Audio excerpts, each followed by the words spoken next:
Fala pessoal, começando mais um vídeo hoje aqui no nosso canal e hoje a gente vai falar sobre uma análise completa da convocação da seleção brasileira para os jogos da eliminatória.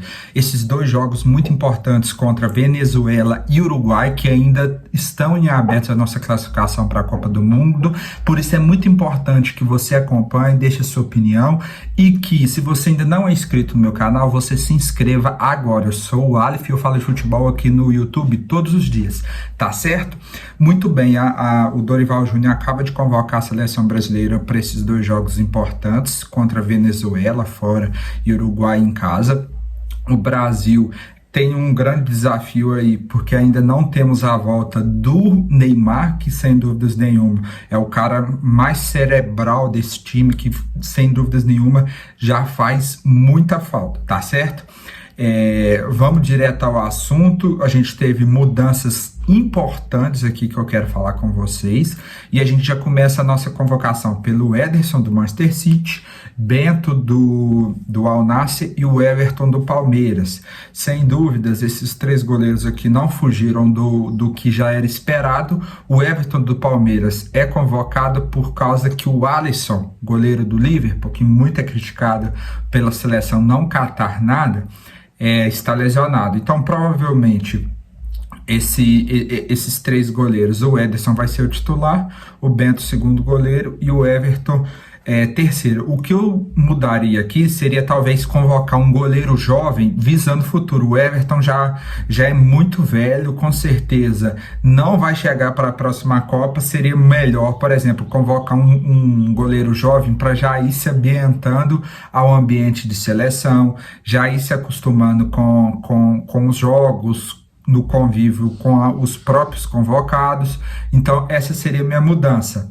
Laterais, lateral direito, Wanderson, chamado novamente, e Danilo. O Danilo, ele é a quarta opção de zaga na Juventus hoje, ele é reserva absoluto, e o último jogo que ele fez foi pela Champions League, onde ele foi expulso de maneira totalmente estranha. O Danilo tá com uma temporada horrível, as atuações dele na seleção são inexplicáveis, nada explica ele continuar sendo titular e nada explica ele ser o capitão dessa seleção, mas por algum motivo o Dorival Júnior quis chamá-lo. Acho que o Ian Couto aqui poderia contribuir mais, o William do Cruzeiro, então não faz sentido para mim essa convocação do Danilo. Repetindo, quarto zagueiro, né, ele não joga mais como lateral, quarta opção de zagueiro, ele tem um zagueiro, ele é o reserva do reserva, então para mim não faz sentido essa convocação, né?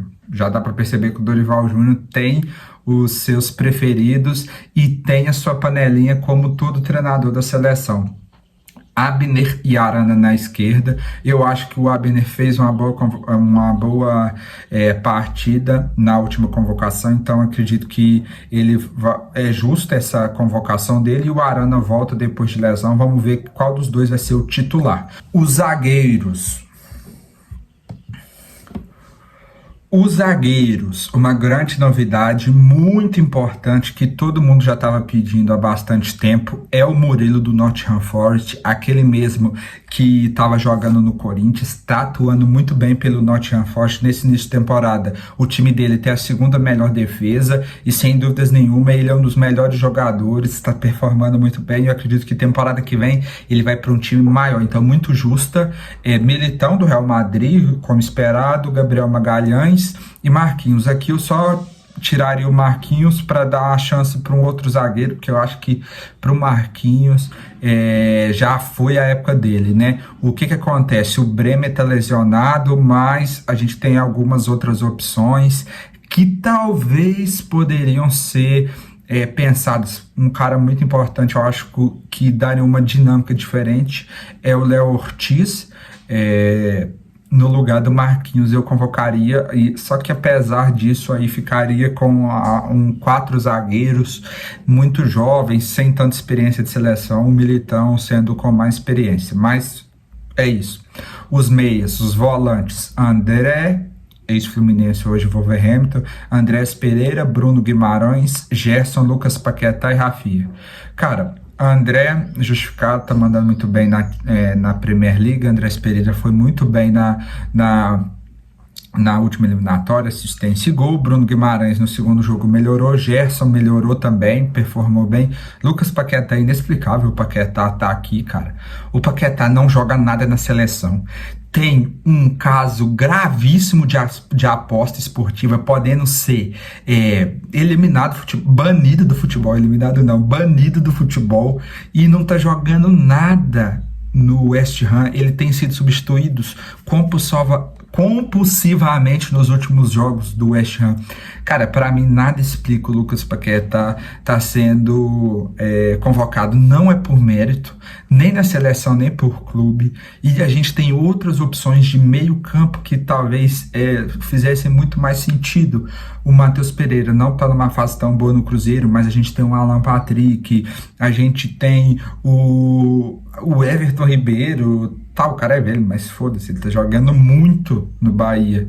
A gente tem opções muito melhores, o Gustavo Scarpa, do que o Lucas Paquetá ficar se esforçando num cara que provavelmente vai ser banido do futebol se todas as acusações forem provadas. Rafinha, o pessoal estava entendendo que ele estava jogando como 10, mas o próprio Hans Flick diz que ele está jogando como atacante, ele não um ponta, ele está jogando como um meia esquerda, cortando para dentro, né? Apesar dele ser canhoto, mas ele está jogando mais como segundo atacante no Barcelona, mas aqui na lista ele veio como meia.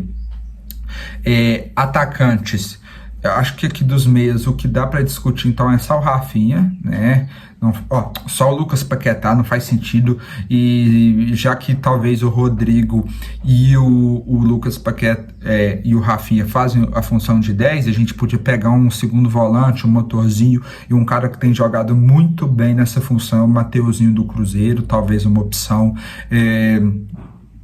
A gente poderia pensar em algum volante do Botafogo, Marlon ou Gregory, também estaria muito bem servido. Rafael Veiga voltou ao topo, mas, cara, não dá para entender por que apostar em Lucas Paquetá, cara. Eu não entendo o Dorival nessa escolha dele, essa é a minha opinião. Qual que é a sua? Diga aqui nos comentários. Os atacantes: Estevão, Palmeiras, merecido, craque do Brasileiro. Igor Jesus, muito merecido, mandou muito bem, é o nosso 9. Luiz Henrique, merecidíssimo, nosso ponta direita, acho que ele tem que ser o titular. Rodrigo que ele deve estar como opção de centroavante, né, de falso 9, porque ele está na lista dos atacantes. Savinho do Manchester City está jogando o fino da bola, e Vini Júnior. Aqui ficaram fora dos atacantes foi o Martinelli. Acho que é um pouco injusto, porque ele está performando muito bem no Arsenal, já tem 2 gols e 2 assistências nesse começo de temporada, mas eu entendo que ali para a ponta esquerda, então vai ficar basicamente o Vini e o Rodrigo, não tem nenhum ponto esquerda de ofício.